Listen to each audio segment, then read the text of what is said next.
Hello everyone, welcome to Everest Online Academy. आज हामी class 10 को ग्रामर सोल्युसनमा छौं।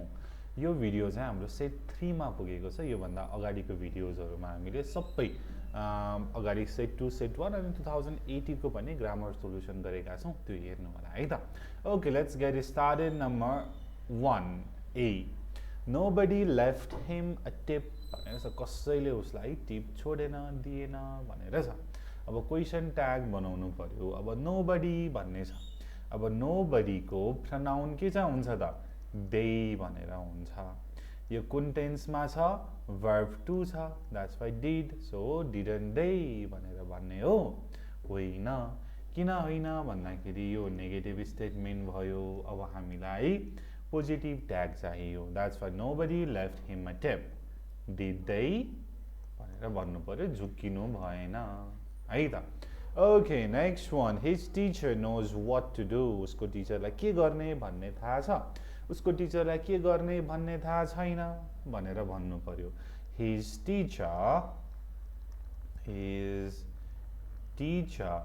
doesn't know what to do. अब सबैलाई यहाँनेरि चेन्ज गर्ने होइन, what not to do भनेर है। So verb 5 छ। अब doesn't plus verb 1. Okay, next one.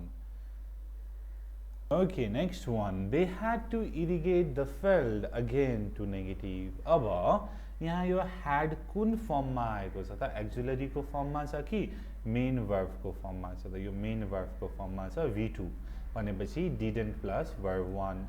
So they didn't have to. They didn't have to irrigate the field. They didn't have to irrigate the field भनेर भयो है त। Next, she usually design buildings भनेर छ। अब यहाँ करेक्ट टेन्स लगाउनु पर्यो। अब हामीलाई थाहा भइसक्यो कुन टेन्स लगाउने। ल भन्नुस् कुन टेन्स लगाउने हो? Simple present tense. किन भन्दाखेरि यहाँ usually भनेर छ। एडभर्ब हेर्ने भनेपछि she usually designs buildings भनेर भयो। Naushad said, wow, what a cute baby you are भनेर छ। ल सो नौशदले भने ओहो तिमी त कति क्यूट बेबी भनेर भने। अब यो के हो त? यो एक्सक्लामेटरी सेन्टेन्स हो। वाउ भनेर भनेको चाहिँ एक्सक्लेम्ड विथ सरप्राइज भनेर भन्न सकियो। Right. So Naushad exclaimed with surprise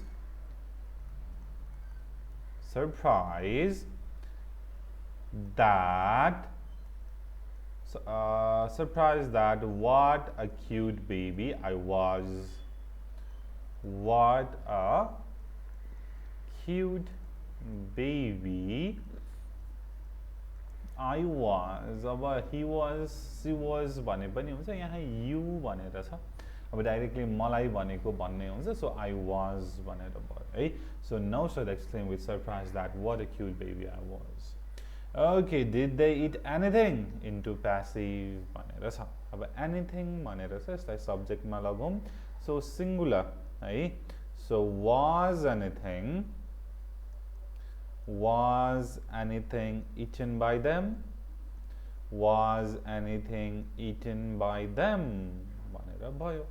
यसरी हामीले गर्छौं है त। ल यो सेट 3 पनि हामीले सकायौं र यही सेटहरुको मात्रै सल्भ गरेर बुझ्नु भयो भने it will be more than enough for you है ग्रामर को लागि।